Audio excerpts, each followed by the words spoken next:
وربنا ما تاخد بالمظاهر. والله والله والله طعمه جامد. لو انت او انت بتجيبوا وصفات الترند الجديده بتحاولوا تعملوها في البيت، انا بلحقكم واقول لكم من دلوقتي بلاش. الفيديو ده طوق نجاه بالنسبه لكم. احنا النهارده هنعمل بيتي فور ولا كحك كده ولا بيتي فور، بس ما عرفتش اقيس كوبايه ونص حطيتها عامله زي الايس كريم كده. طب دي تالت سنه نجرب نعمل كحك وبسكويت مع بعض. لا لا لا، دي اول سنه اعمل بيتي فور وانتوا اللي طلبتوا، ماليش دعوه. لو طلع مش حلو انا ماليش دعوه. ده بيتي فور. بسم الله. نحط اول حاجه كوبايه ونص من السمنه الصفرا ديت. انا كان عندي زبده فلاحي بس ماما قالت لي دي بتبقى ريحتها احلى في الكحك والبسكوت كده. مش ساقعه قوي، بارده كده، عشان لو سايحه او سخنه العجينه هتطلع سايحه. بعد كده هنشغل عليها العجان اللي هو مضرب يعني. حاسه غلط، اتدهنت في الجناب وخلاص. بس لا بقت ايه ده بقت كريمي. هي بقت كريميه كده. ايه ده؟ بس لسه هنضرب تاني. هتضرب لمده 3 دقايق. هحط السكر. لو دي ما نفعتش الجهاز ده، القطعه دي ممكن نستخدم ديت عشان نضربها، بس انا لسه هجرب معاكم. يا جماعه انا الصراحه انا ما بحبش الكحك. ده بيتي فور. ايوه انا عارف، عشان كده عملنا بيتي فور. بعد ما فشلنا فشل ذريع، لان القطعه بتاعت العجان مش طايله الزبده اصلا تحت، وهي طلعت كده. هي كريمه شويه بس مش زي ما انا عايزه خالص. ده اللي هيخليها كريمه يعني. هو بقى هيلف بقى عليها كويس، لكن التاني ما كانش طايل. بص ده بيعمل ازاي، ده مختلف خالص. وبيلف كده بايدي، بلف على كل قطعه فيها، غير العجان بيعمل في حته واحده في نقطه واحده. انا في عجانات بتعمل كده، انا العجان بتاعي ثابت في مكانه. خدوا بالكم من الموضوع ده فعلا. وانتوا بتشتروا عجان، اشتروا عجان اللي هو الجزء اللي فوق ده الراس بيتحرك. بتاعته بتعمل كده.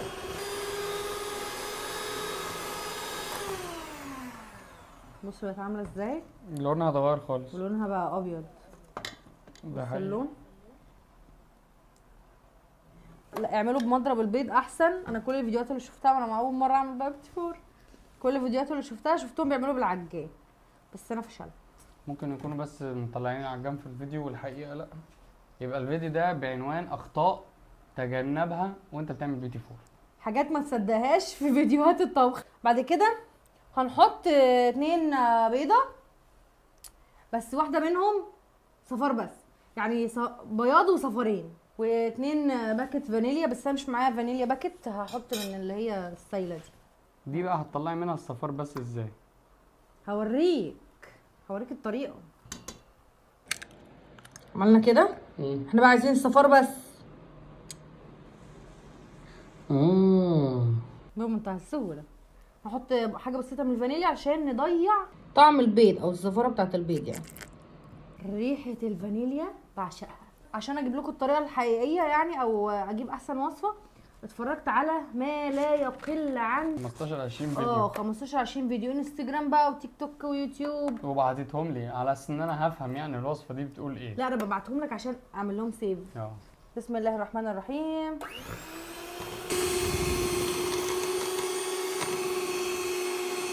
شاء الله شكله حلو. انا شامم ريحه حلوه قوي. ريحه الفانيليا كده بقت كريمه، والبيض اتضرب خلاص.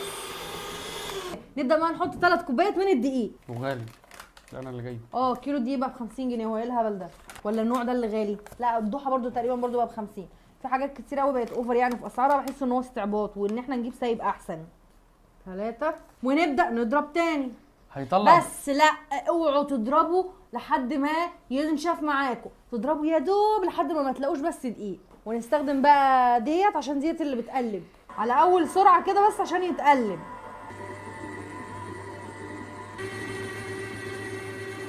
شكرا. بس كده. ايه ده كده لحقت؟ عايزه العجينه تبقى كريمه سايحه خالص. لو احنا عجننا كتير هتتحول لعجينه اللي هي بتمط. وساعتها هنعمل بيتي فور. البيتي فور هخبطه في دماغ حد تتفتح. يلا بقى عشان نبدا بقى في المرحله الاصعب. هنجيب بقى قمع يكون بقه واسع. احطها هنا ونقفل عليها بهذا الشكل. معرفش رقمه كام بره. هو الحاجات دي درجات؟ طبعا. بس انا بعيده كل البعد عن موضوع التفاصيل القوي دي. هناخد نص نعمله بالفانيليا زي ما هو، والنص التاني نعمله بالكاكاو عشان نلزق في النص نلزقهم مع بعض ويبقى واحده كده بالشوكولاته وواحده بالفانيليا لازقين في بعض. امسك دي. ايه ده؟ ريحتها بيتي فور والله العظيم، ريحتها مخبوزات، حاسس ان انا في الفرن. ايه ده؟ طب هل احنا بقى هندهن الصواني؟ لا مش هندهن الصواني. ليه؟ ما لان هو اصلا مليان زبده، في مواد دهنيه بما يكفي، مش هيتلسع ولا اي حاجه. يلا نسمي الله، نجيب الصواني بتاعتنا الحلوه. هو انت كنت بتعمل ايه؟ لا ما عملتش حاجه في عجينه في شنبك. بجد، كنت بشم. ضحكوا علينا في الفيديوهات وقالوا ان القمع بينفع ولا ايه؟ متهزريش، اقسم بالله ما هينفع.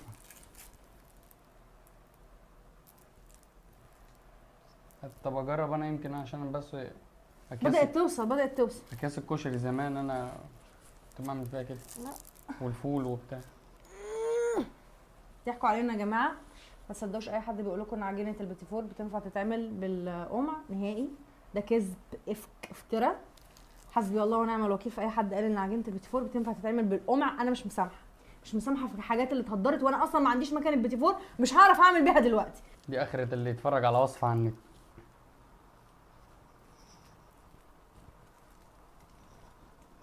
الكيس هينفجر ومازال ما بينزلش. اهو الكيس اتقطع يا جماعه، محدش يصدق اي حاجه من على النت. وإيه اجرب في ده ما بيتقطعش. يعني ده هيبقى اسهل شويه. يكون التاني بيتقطع، ده سيليكون. الكيس اتقطع، يعني مش بس طلعت من الموضوع ما عملتش البيتي فور، لا والكيس بتاعي اتقطع. انا قلت في اول فيديو ايه، ما نتفرجش على وصفات عن 15 فيديو واحد، كل واحد يعمل بالبتاع دي وشكلها حلو، تدوس عليها تنزل العجين. وفي ثانيه يا سلام على السهوله يا والله لدرجه ان الواحد شاكك ان العيب عنده هو. العجينه زي ما هم عاملينها في الفيديو. يا رب. ايه ده يا جماعه ده؟ حسبي الله والله ما مسامحه. ادي البيتي فورايه. كل المجهود ده عشان اطلع دي بعد كل الحزق ده. ماشي يا بتوع الانستجرام. لا الموضوع صعب. لا وايه كان بيعمل كده في الفيديو. يا سلام على السهوله.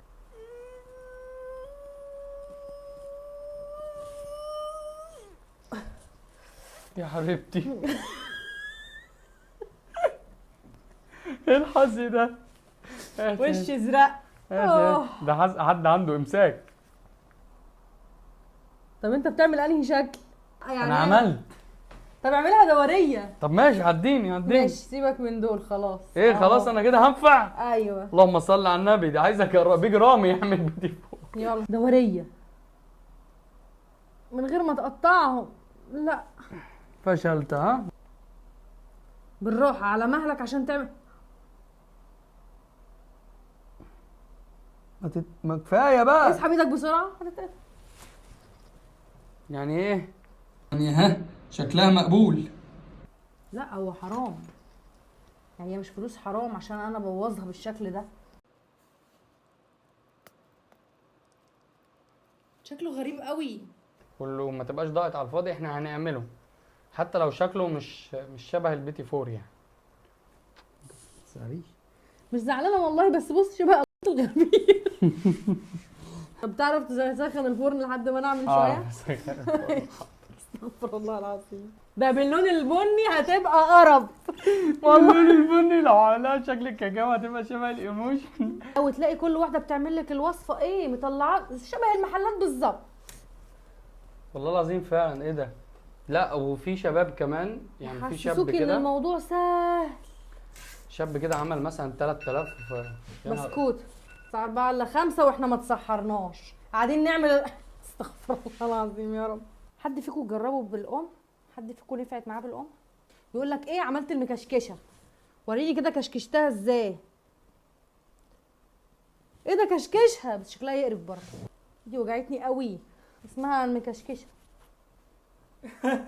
طب والله العظيم حلوه، شكلها جديد حتى كرييتيف بجد والله العظيم مرسومه. طيب الحمد لله. ايه ده؟ بلم بقى اللي شكله كان وحش واعمله كله مكشكش. يا ماما هو في واد. احنا هنعمل القمع ده كده في الورق زي ما هو قال في الفيديو برضه. ورق زبده. ونحط فيه مربى. يا رب ما يطلعش عك زي اللي فات. دلوقتي المطلوب مننا ان احنا نعمل ده كده ونحط فيه مربى. اتعملت شويه. هو المربى دي لما تدخل الفرن بتسيح؟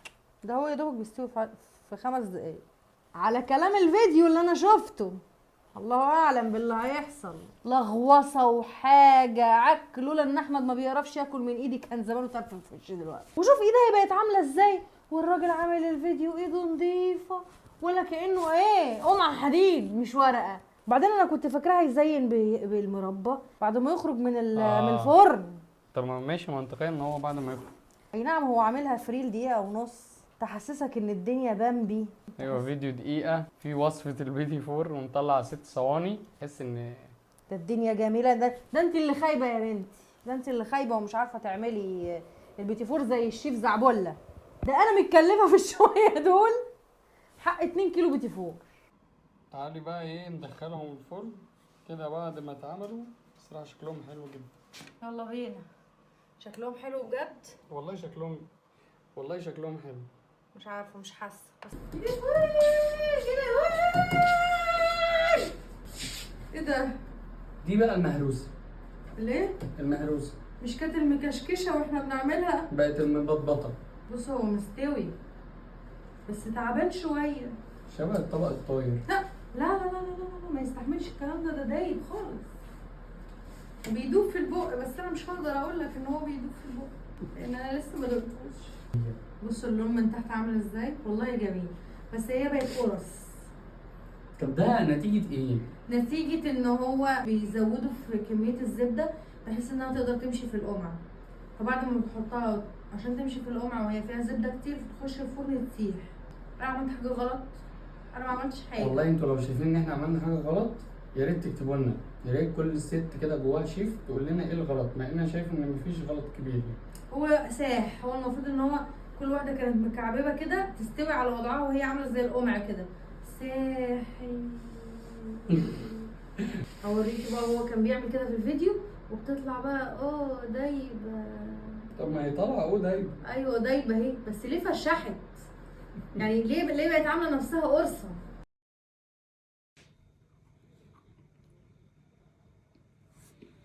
وربنا ما تاخد بالمظاهر. والله والله والله طعمه جامد قوي. طب والله العظيم ناعم قوي.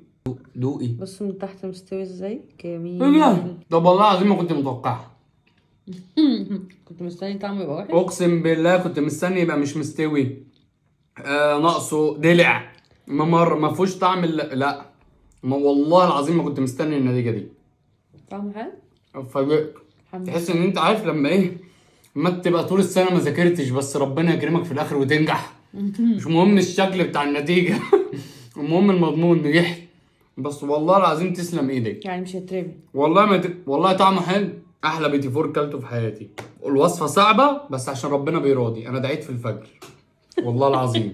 دعيت في الفجر قلت يا رب استرها معانا عشان احنا غلابه والله العظيم وعلى الله. حرام الخامات دي تروح على الفاضي. الحمد لله عملنا شويه صغيرين يعني هم دول بس. طب استني ندوق بقى من دوق. انت في واحده قلت عليها محروقه. ايوه اتحرقت لوحدها والله في الصينيه الوحيده اللي اتحرقت. لا محروقه طعمها محروق. طعمها محروق. يعني هنرمي واحده الباقي كله هيتاكل. ارمي. هاكلها مش سيبها.